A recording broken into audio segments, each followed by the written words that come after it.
Imagine uma ilha onde vivem 4 macaquinhos. Cada um deles tem cerca de 2 filhos a cada 10 anos e todos vivem cerca de 40 anos. Nessa mesma ilha existem 10 bananeiras. Cada uma delas alimenta 3 macacos, mas elas vivem apenas 30 anos, e a cada 15 anos, cada bananeira dá origem a uma nova. Existem também árvores onde os macacos moram e dormem. Na nossa pequena ilha, há apenas 30 dessas. Cada uma consegue abrigar 4 macacos e elas podem chegar a viver até 100 anos.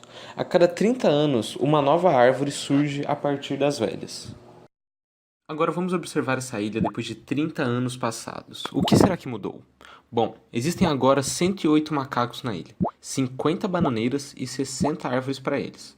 Isso parece ótimo em um primeiro momento, não é mesmo? Já que há comida e moradia para todo mundo. Mas será que vai sempre ser assim? Vale lembrar que os macacos, as bananeiras e as árvores grandes seguem ritmos de vida muito diferentes. E pensando nisso, agora nós vamos observar a ilha depois de 60 anos desde que os macaquinhos chegaram. Agora existem 2.800 macacos, com apenas 120 bananeiras e outras 120 árvores grandes, ou seja, só há comida para 360 desses macacos e moradia para um pouco menos de 500 deles. Em menos de 60 anos, a população desses macaquinhos entrou em colapso. Enquanto havia comida e espaço, a população cresceu desenfreadamente, mas com o passar do tempo e a escassez desses recursos, todos sofreram um triste fim. Esse exemplo pode parecer um pouco ficcional ou dramático demais para você, mas algo muito parecido está acontecendo com a Terra nesse momento e a culpa é nossa. Pois é, assim como na nossa ilha hipotética, a Terra já está sofrendo com os impactos do supercrescimento da nossa população ao redor do globo. Mas diferente ali do nosso exemplo, aqui as nossas atitudes impactam todas as outras espécies. Eu não sei se você já parou para pensar sobre quais são os impactos que o supercrescimento da nossa população pode ter na sua vida. Porque, como ali no exemplo, os macaquinhos precisavam de muitos recursos, nós também precisamos. A água, a comida e, mais recentemente, temos precisado de espaço. Esses são alguns dos desafios da nossa geração. Com as cidades cada vez mais densamente habitadas, vem existindo cada vez mais uma necessidade da verticalização de áreas urbanas. Isso é um reflexo direto do supercrescimento e adensamento da nossa população.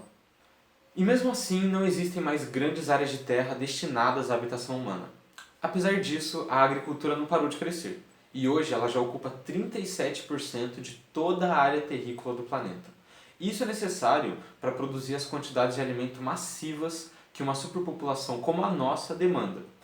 Durante a produção desses alimentos são empregadas diversas técnicas agrícolas. O problema é, muitas delas podem ser extremamente nocivas ao meio ambiente. E talvez elas não tenham um impacto direto na nossa vida, mas com certeza ela impactará a vida dos nossos filhos. Os agrotóxicos são um ótimo exemplo disso. São agentes químicos utilizados nas plantações que evitam que as plantas morram tão cedo ou que sejam predadas por outros animais. O problema é, quando esses agentes químicos alcançam o solo, eles podem ir infiltrando até alcançar os lençóis freáticos, que são grandes reservas subterrâneas de água doce. Essas fontes de água doce poderiam facilmente no futuro ser utilizadas como uma fonte de água potável para a gente, mas devido ao abuso da agroindústria, esses lugares estão sendo diariamente contaminados por causa de agrotóxicos.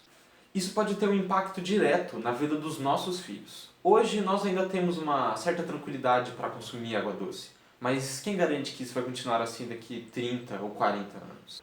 Apesar disso, a agroindústria é responsável por 92% do consumo mundial de água. 4,4% são consumidos pelas outras grandes indústrias, enquanto que o nosso consumo domiciliar é equivalente a cerca de 3,6% do consumo mundial. Essa questão sobre água, alimento e espaço, que estão diretamente relacionadas ao supercrescimento da nossa população, fazem parte de uma problemática muito maior. Hoje em dia nós estamos enfrentando uma crise ambiental que ameaça o mundo inteiro. Hoje em dia nós estamos enfrentando uma crise ambiental que ameaça o mundo inteiro.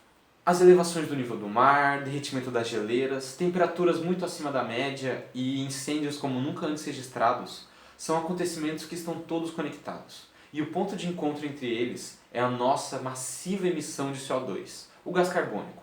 e outros gases de efeito estufa. Você já deve ter ouvido falar que a queima de combustíveis fósseis é uma das nossas maiores fontes de emissão de CO2. Mas o que você talvez não tenha ouvido falar é que cerca de 60% das emissões de gás carbônico do Brasil são provenientes da agroindústria. Ou seja, para produzir a quantidade de alimento que nós consumimos, a agroindústria faz uso de um espaço muito grande de terra, utiliza uma quantidade muito grande de água, contaminando nossas futuras fontes de água potável, uma das atividades mais nocivas à nossa atmosfera, afetando assim todos os outros organismos. Reduzir as nossas emissões de CO2 é um trabalho de todos, e nós podemos começar com isso com pequenas atividades no dia a dia, como um consumo mais consciente de carne, andar menos de carro e, se possível, optar por fontes alternativas de energia. Além dessas questões pontuadas, uma pesquisa recente apontou que a decisão de maior relevância para a redução dos níveis de CO2 seria optar por ter menos um filho. Isso pode parecer estranho, mas pense no seguinte: um ser humano produz anualmente cerca de 59 toneladas de CO2.